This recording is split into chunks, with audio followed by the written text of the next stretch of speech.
जब भी एक लॉ स्टूडेंट अपनी 3 साल या फिर 5 साल की जर्नी को फिनिश कर लेता है तो वो एक आउट ऑफ द वर्ल्ड वाली फीलिंग होती है। और इसके साथ ही अगर उसने ऑल इंडिया बार काउंसिल का एग्जाम दे दिया है और उसने बीसीआई में यानी बार काउंसिल ऑफ इंडिया में रजिस्ट्रेशन भी करवा ली है एज एन एडवोकेट, तब तो फिर भैया लगता है कि हम ही हार्वी स्पेक्टर या माइक रॉस है। तो हेलो एवरीवन, मैं हूं विश्ववर्धन, आप देख रहे हैं फेनोलॉजी लीगल। और सबसे पहले तो आई होप कि आपने हमारा ये वीडियो चेकआउट कर लिया होगा जहां पे हमने बताया है कि एक लॉयर या एक एडवोकेट कैसे बना जा सकता है। और इस वीडियो में हम बात करने वाले हैं 5 ऐसे बेनिफिट्स की जो आपको मिलते हैं बार काउंसिल ऑफ इंडिया में रजिस्ट्रेशन करवा के।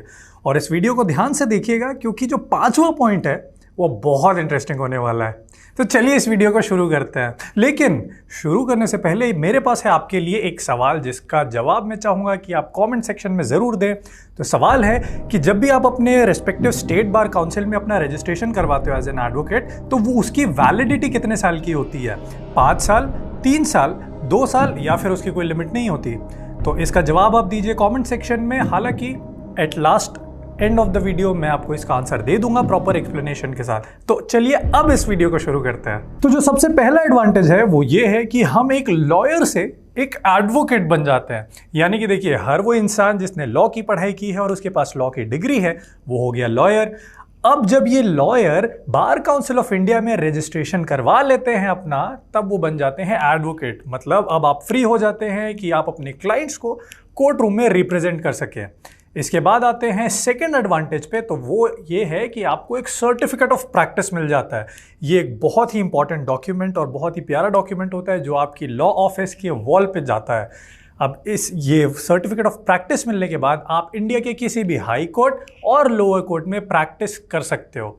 ध्यान दीजिएगा, मैंने यहाँ पे सुप्रीम कोर्ट नहीं बोला है, क्योंकि सुप्रीम कोर्ट में प्रैक्टिस करने के लिए आपको एडवोकेट्स ऑन रिकॉर्ड का एक अलग से एग्जाम देना होता है। उसके बाद ही आप सुप्रीम कोर्ट में as a lawyer, as an advocate practice कर सकते हो। हालांकि एडवोकेट्स ऑन रिकॉर्ड के बारे में हम बाद में बात करेंगे किसी और वीडियो में। तो इसके बाद आते हैं तीसरे एडवांटेज पे, जो ये है कि आप काफ़ी सारे कॉम्पिटिटिव एग्जाम्स के लिए एलिजिबल हो जाते हो। जैसे कि अगर आपको जुडिशरी के लिए प्रिपेयर करना है, आप जज बनना चाहते हो, तो उसके लिए भी एक क्राइटेरिया है कि आप बार काउंसिल ऑफ इंडिया में रजिस्टर्ड होने चाहिए। इसके बाद हम आते हैं IBPS के एग्जाम में, जो कि बहुत इंपॉर्टेंट एग्जाम है। अगर आपको बैंक में लॉ ऑफिसर के तौर पे ज्वाइन करना है तो उसके लिए भी एक इंपॉर्टेंट एलिजिबिलिटी क्राइटेरिया है कि आपका बार काउंसिल ऑफ इंडिया में रजिस्ट्रेशन होना चाहिए। इसके अलावा अगर हम देखें तो जैग का जो एग्ज़ाम होता है, जज एडवोकेट जनरल, ये एक पोस्ट होती है, लीगल पोस्ट होती है, जो कि आपको आर्मी, नेवी या एयरफोर्स में जाने के लिए होती है। और इसकी भी एक इंपॉर्टेंट एलिजिबिलिटी क्राइटेरिया है कि आप बार काउंसिल ऑफ इंडिया में एनरोल्ड एडवोकेट होने चाहिए।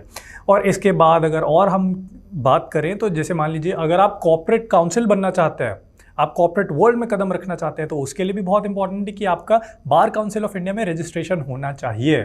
इसके बाद आ जाते हैं चौथे एडवांटेज पे, और चौथा एडवांटेज ये है कि आपको बार काउंसिल ऑफ इंडिया की वेलफेयर स्कीम के अंडर काफ़ी सारे और बेनिफिट मिल जाते हैं। जैसे कि आपको 5 लाख तक का पर्सनल एक्सीडेंट इंश्योरेंस मिल जाता है। इसके अलावा 5 लाख तक का लाइफ इंश्योरेंस भी मिल जाता है। और मान लीजिए कि आपको कोई सीरियस डिसीज हो जाता है, तो उस केस में भी बार काउंसिल ऑफ इंडिया से आपको मॉनेटरी बेनिफिट मिल सकता है। हालांकि ये मॉनेटरी बेनिफिट इस बात पर डिपेंड करेगा कि आपको जो डिसीज हुआ है वो कितना सीरियस है, और इसकी आप एक एप्लीकेशन लगा सकते हैं बार काउंसिल ऑफ इंडिया के पास।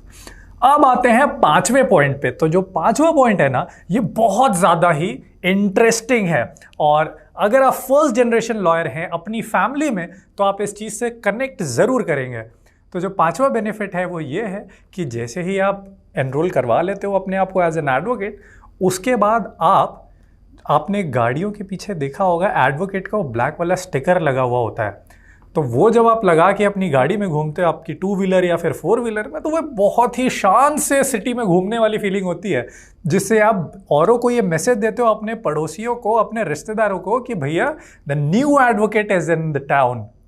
तो ये हो गए 5 benefit bar council of India में रजिस्ट्रेशन करवाने के। और इसके बाद हम आ जाते हैं उस सवाल पे जो मैंने आपसे स्टार्टिंग में पूछा था। तो देखिए, उस सवाल का ऑप्शन है 2 साल की वैलिडिटी होती है जब भी आप अपने पर्टिकुलर स्टेट बार काउंसिल में रजिस्ट्रेशन करवा लेते हैं। और फिर ये जो 2 साल का टाइम है, ये आपको टाइम इसलिए दिया जाता है ताकि आप अपना AIB का एग्ज़ाम क्रैक कर लीजिए, यानी क्लियर कर लीजिए, और बार काउंसिल ऑफ इंडिया में एनरोल करवा लीजिए एज एन एडवोकेट। अब जब आप एनरोल करवा लोगे, तब तो फिर आप देश के किसी भी लोअर कोर्ट और हाई कोर्ट में प्रैक्टिस कर सकते हो। पर बाय दैट टाइम जो 2 साल का पीरियड है उसमें आप अपने रिस्पेक्टिव स्टेट के लोअर कोर्ट या हाई कोर्ट में प्रैक्टिस कर सकते हो आराम से। अब ये जो वैलिडिटी है ये ऐसा नहीं है कि इसके बाद आप AIB दे ही नहीं सकते, लेकिन 2 साल का ये एक प्रोविजनल जो है वो एनरोलमेंट होता है, और ये प्रोविजनल एनरोलमेंट 2 साल का अगर एक्सपायर हो गया तो आपको फिर से एनरोल करना पड़ेगा, और उसके बाद ही फिर आप AIB का एग्ज़ाम दे सकते हो। तो आई होप कि ये वीडियो आपको बहुत पसंद आई होगी, और ऐसे ही और अमेजिंग कंटेंट के लिए आप हमारे इस चैनल को सब्सक्राइब करें, इस वीडियो को भी लाइक और शेयर ज़रूर करें। साथ ही अगर आप लॉ पढ़ना चाहते हैं तो learn.phinology.in पर जाकर आप हमारे कोर्सेज को बिल्कुल चेकआउट कर सकते हैं, और इसके अलावा आप हमें इंस्टाग्राम पे भी फॉलो करें @phinologylegal। साथ ही अगर आपके पास और कोई सजेशन है कि बार काउंसिल ऑफ इंडिया में रजिस्ट्रेशन कराने के क्या फ़ायदे हैं तो हमें ज़रूर बताइएगा कमेंट सेक्शन में।